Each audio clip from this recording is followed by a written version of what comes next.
The snow had crusted over the dead. Captain William Fetterman and his 80 men lay scattered across the ridgeline, their bodies frozen stiff in grotesque positions, stripped, scalped, some mutilated beyond recognition. It was the worst defeat the U.S. Army had ever suffered on the Great Plains. But this story doesn't belong to them. This story belongs to the ones who watched. The Crow had seen the war coming. They knew the Lakota, had fought them, feared them, hated them. The Lakota were pushing west, pressing into traditional Crow territory, hunting grounds once filled with buffalo and now marked with blood. Where the Army saw territory, the Crow saw survival slipping away. That winter, 1866, the Crow were still allies of the United States. A fragile alliance born not of loyalty, but necessity. Their warriors served as scouts for soldiers at forts they did not trust. They rode with men who called them savages behind their backs. But the Crow had long memories, and they remembered the Lakota raids, the burned lodges, the missing women, the desecrated dead. And so when Fort Phil Kearny went up, when white soldiers built it on contested land along the Bozeman Trail, the Crow warned them. They warned them the Lakota would not let it stand. Fetterman didn't listen. He rode out that morning in defiance, disobeying orders, seeking glory. He thought he was chasing a few warriors on horseback. He didn't know it was a trap. He didn't know Red Cloud's warriors, Cheyenne, Arapaho, and Lakota combined, were waiting in the ravine ahead, hidden in the snow. It lasted maybe 20 minutes. Not a single soldier survived. The army was shattered. But for the Crow, what came next was more than defeat. It was a message burned into the snow. When the Crow scouts returned to the field days later, they saw what had been done. Frozen limbs, eyeless skulls, soldiers with mouths stuffed full of dirt.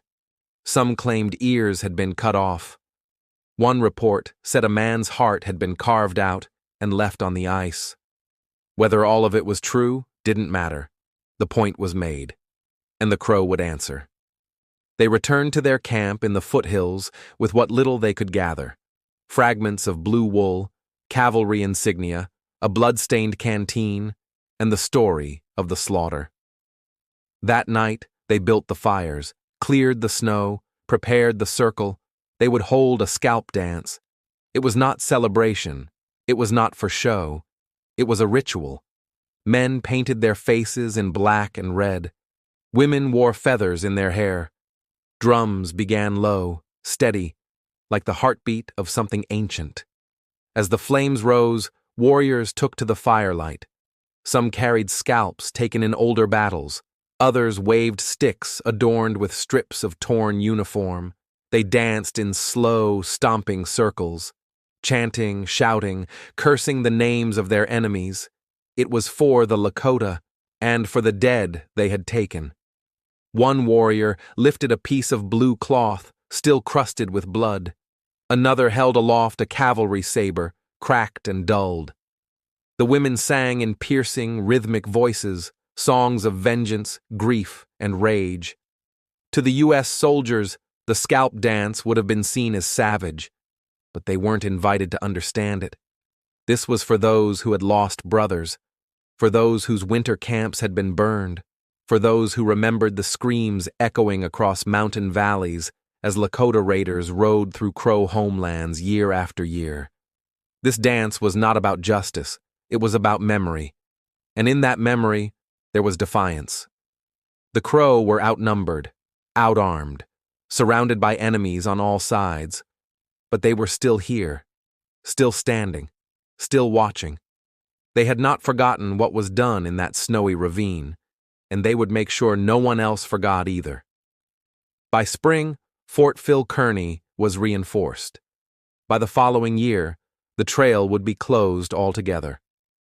Red Cloud's war would end in victory for the Lakota, but the memory of that December would stay etched in the minds of those who had seen it. And in the ashes of that fire, as the last drum beats faded into the hills, the Crow had said what needed saying. They had not fought at Fetterman's Ridge, but they had answered. Thank you for listening to Deserted Trails. Subscribe for more forgotten stories from the old frontier.